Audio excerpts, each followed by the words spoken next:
안녕하십니까. 더불어민주당 팩트체크넷 민주파출소 1일 브리핑 하겠습니다. 오늘 함께해 주신 허위조작정보감시단 김동화 의원님이십니다. 예, 제보 현황 보고 드리겠습니다. 4월 23일 9시 기준으로 1223명 방문했고 380건의 제보가 접수됐습니다. 매체별로는 SNS 27.11%로 가장 높은 수치를 기록했고 그 뒤로는 네이버 23.42%, 유튜브 13.68%, 커뮤니티 6.32% 순서로 제보됐습니다. 주요 제보 내용을 말씀드리겠습니다. 부정선거 관련 허위사실 및 음모론이 유포되고 있다는 제보가 다수 접수되었습니다. 특히 트위터에는 중앙선관위가 이미 51.2%의 득표율로 민주당 후보의 당선을 준비했다는 근거 없는 내용을 담은 유튜브 댓글 캡처 이미지가 공유되었고 해당 게시글은 민주당 지지율이 낮으니 사전투표를 이용해 표를 조작할 수 있을 것이다 라는 극단적인 음모론성 댓글이 이어지고 있습니다. 이와 같은 부정선거 음모론은 4월 22일 DC인사이드 국민의힘 비대위 갤러리 커뮤니티에서도 그대로 인용되어 유포되고 있습니다.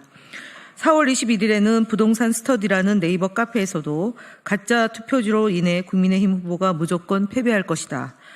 4천만 명의 중국인들이 투입됐다. 제2의 4.19 혁명으로 국민이 이길 것이라는 허위사실을 선동하는 무분별한 내용이 게시되고 있습니다. 민주당을 중국과 연관지어 공사나 프레임을 씌우려는 시도도 확인되고 있습니다. 4월 22일 DC인사이드 국민의힘 비대위 갤러리에서는 민주당이 중국인을 위한 일자리를 한국인이 넘보면 형사처벌하는 법안을 발의한다는 터무니없는 내용의 게시글이 유포되고 있습니다. 불법 선거운동이 의심되는 카톡 단체방에서는 여전히 내란을 옹호하는 선동이 이루어지고 있습니다. 제보자는 본인의 동의 없이 63 비대위 전체방이라는 단체 채팅방에 강제로 초대되었으며 그곳에서 서부지법 자유청년들은 죄가 없다, 즉각 석방하라는 문구를 기반으로 행진을 모의하는 등 내란을 정당화하려는 내용이 공유되고 있습니다. 해당 단체방에서는 선거와 관련된 정치적 선동까지 이루어지고 있다는 점에서 불법 선거운동의 가능성도 함께 제기되고 있습니다. 주요 대응 현황 말씀드리겠습니다. 이진숙 방송통신위원장의 정치적 중립 위반 행위에 대한 대응입니다. 이진숙 방송통신위원회 위원장은 지난 3월 23일 본인의 페이스북 SNS를 통해 최상목 대행이 현행범이라면 이재명 대표도 현행범이다라고 주장했습니다. 방송통신위원장이 4.3 재보궐선거 기간에 4.2 재보궐선거 기간에 정부 여당을 편들고 야당을 비방하는 등의 행위로 명백한 정치적 중립을 위반한 겁니다.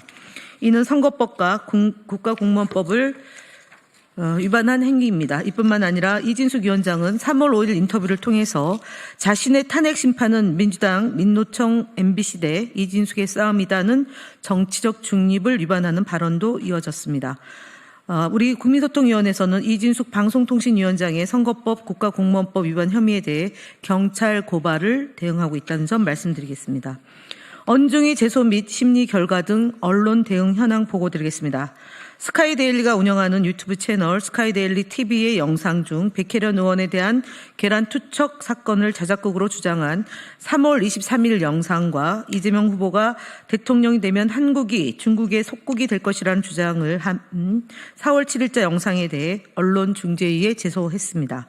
해당 영상들에 대해서는 유튜브 커뮤니티 가이드라인 위반이며 구글에 별도 신고 조치도 진행했습니다.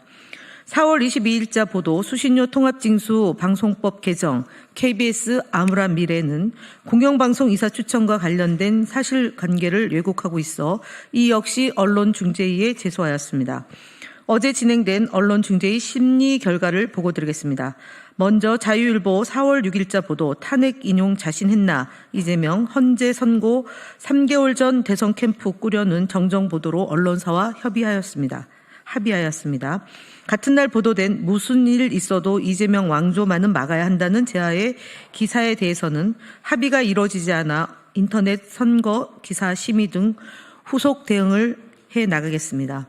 더 퍼블릭 3월 28일자 보도 산불 이재민 불 좀 끄고 가자 외치자 욕설에 휩싸인 이재명은 그 제하의 기사는 피의 신청인 측이 2차 심리의 불참함에 따라 자동적으로 민주당 측의 반론 보도로 합의되었습니다. 마지막으로 YTN 4월 4일자 보도 비상계엄 사태 일어나자마자 이재명 대선 캠프 업무 이미 시작됐다는 기사는 열람 차단으로 합의가 이루어졌음을 알려드립니다.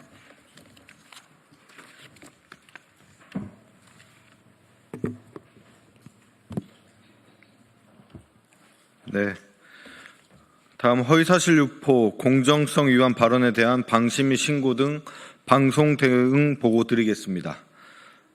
지난 4월 21일 채널A 뉴스 탑10에 출연한 한 패널은 더불어민주당 대선 경선 과정에 대한 당원과 지지자들의 반응을 논평하면서 지금 보면 지난 총선부터 정교하게 짜여진 거거든요.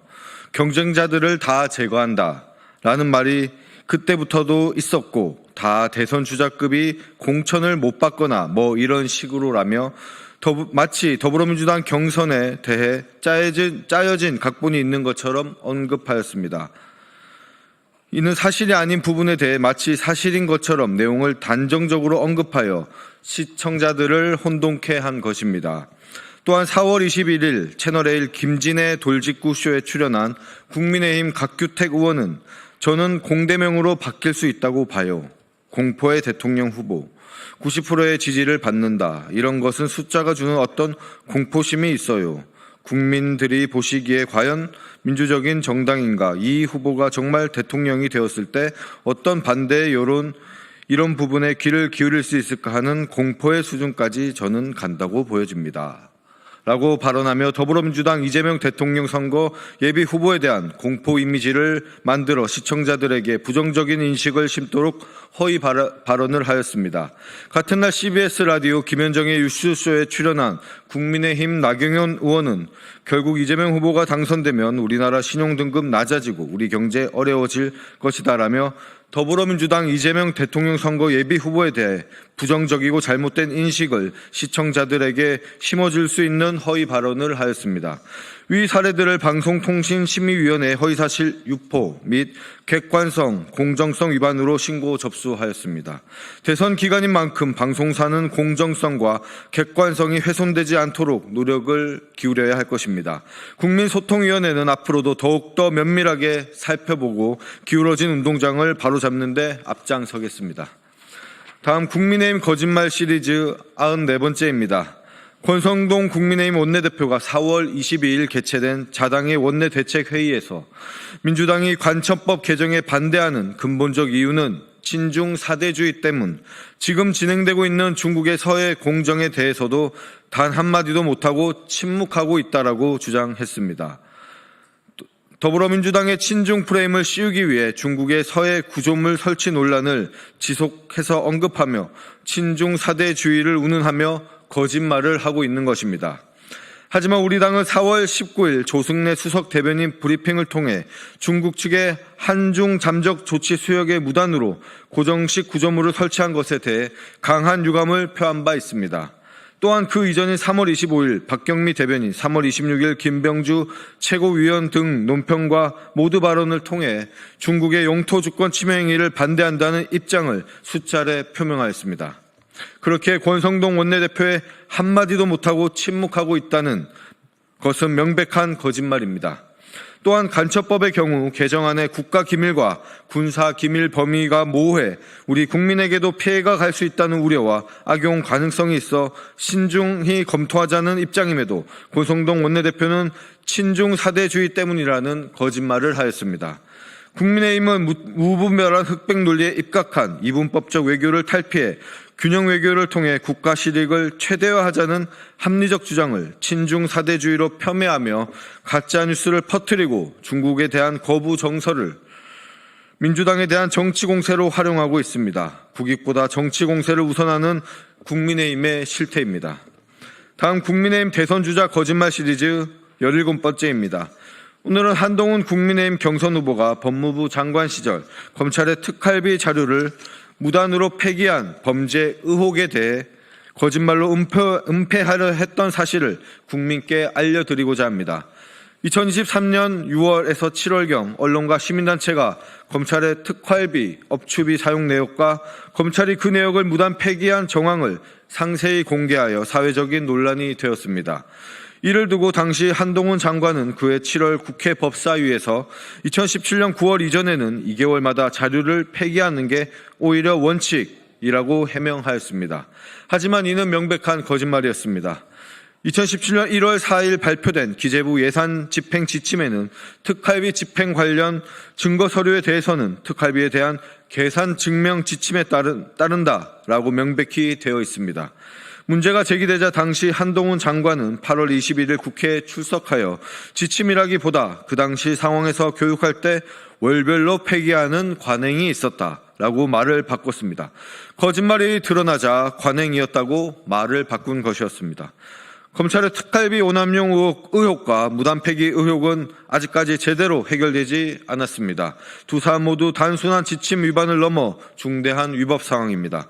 검찰 특활비 오남용 상설특검 법안 처리에 여러 정당이 공감대를 형성하는 이유입니다. 지금까지 검찰 조직은 정치수사, 보복수사 등으로 윤석열 정권의 하수인 노릇을 하며 과거부터 이어오던 쌈짓돈 특활비, 제19 감싸기 등의 특권을 강화해 왔습니다. 한동훈 후보는 그런 검찰 조직과 윤석열의 총화였던 인물이었습니다. 거짓말로 검찰을 감싸기 급급했던 한 후보가 부패투성이 검찰 조직을 제대로 개혁해 정상 조직으로 되돌릴 수 있을지 의문입니다. 이상입니다.